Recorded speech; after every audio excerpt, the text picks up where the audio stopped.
지금으로부터 500년 전 플러스 2년 전 1517년 10월 31일 루터의 95개조 반박문이 비텐베르크 대학교의 정문에 딱 붙으면서 종교개혁이 불을 뿜게 됩니다.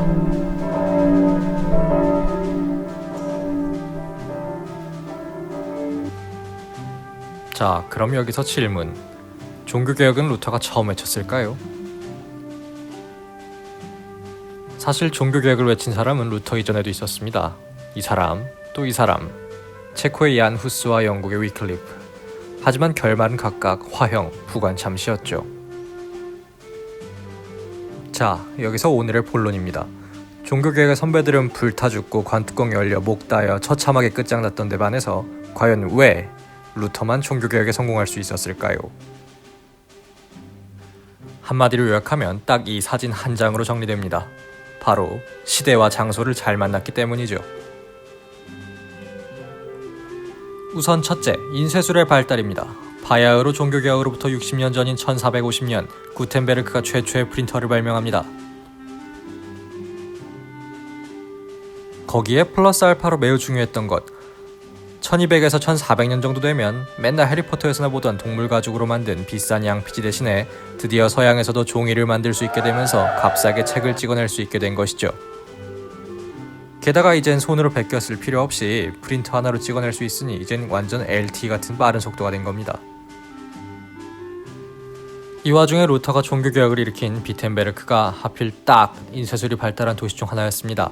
그러니 정보의 확산이 굉장히 빨랐는데 어느 정도냐면 여기서 오늘 찍어내면 일주일이면 독일 전역에 쫙 퍼지는 그런 엄청난 화력이 있었죠. 둘째, 자, 우리가 소위 종교개혁의 시발점이라고 알고 있는 이 면죄부라는 것은 사실 그 기원을 십자군 전쟁에 두고 있습니다.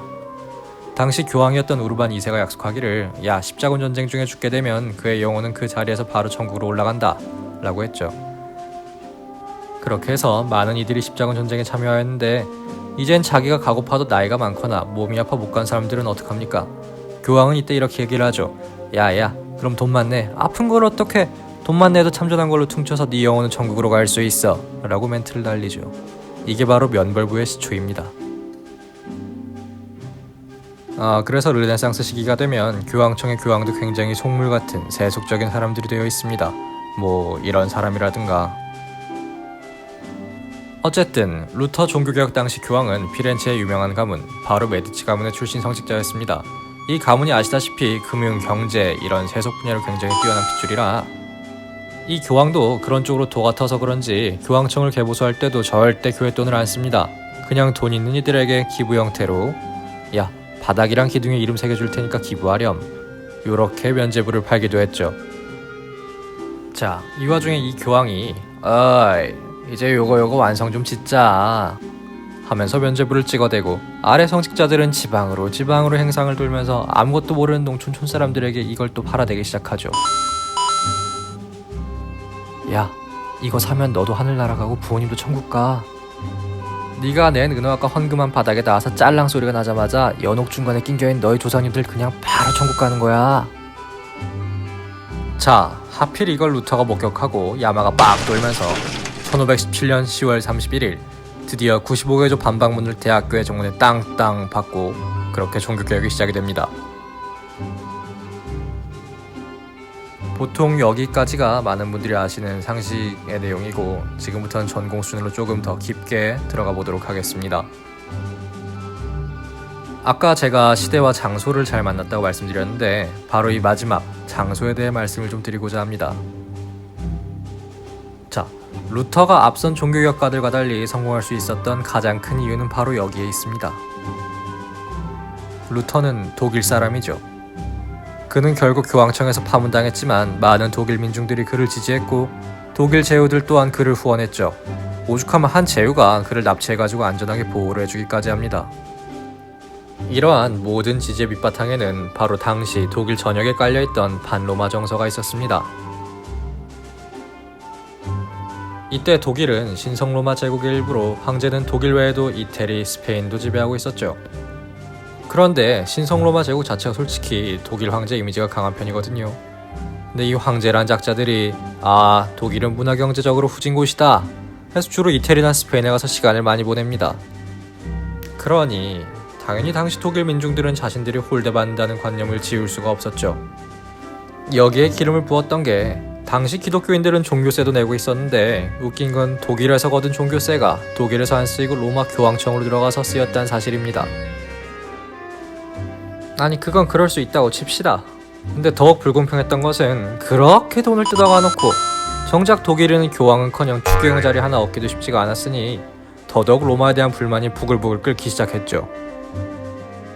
자, 이어서 독일 제후들의 후원입니다. 당시 계급을 살펴보면 제후들 위에 신성 로마 제국 황제란 사람이 있었는데 사실 이 이름이 굉장히 허울뿐인 이름이었습니다. 오히려 황제가 독일 땅에 관심을 적게 가질수록 독일을 분할해서 통치한 제후들의 권력이 훨씬 커졌죠. 그런 마당에 황제는 신성이란 타이틀 때문에 교황이랑만 쎄쎄쎄하고 있으니 제후들은 더더욱 루터를 편들게 됩니다. 당시 각 지역의 성직자는 카노사의 구륙일에 로마 교황청이 임명하고 있었는데 이 독일 제후들은 자기 지역의 성직자 임명에 다시 자신들이 개입하길 바랬고 또 자기 영지의 종교세가 로마로 가지 않기를 바랬죠. 뿐만 아니라 교회 문제에 대한 사법권도 교회로부터 빼앗아 자신들이 갖길 열망했으니 이들이 루터를 지지한 건 당연한 일일지도 모릅니다.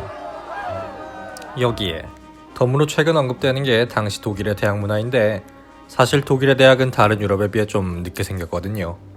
당시 끼케야 10에서 20년 된 신흥대학이었고 거기에 모인 학자들은 로마 등 다른 지역의 학자들보다 훨씬 진취적이고 연령도 젊은 집단이었죠.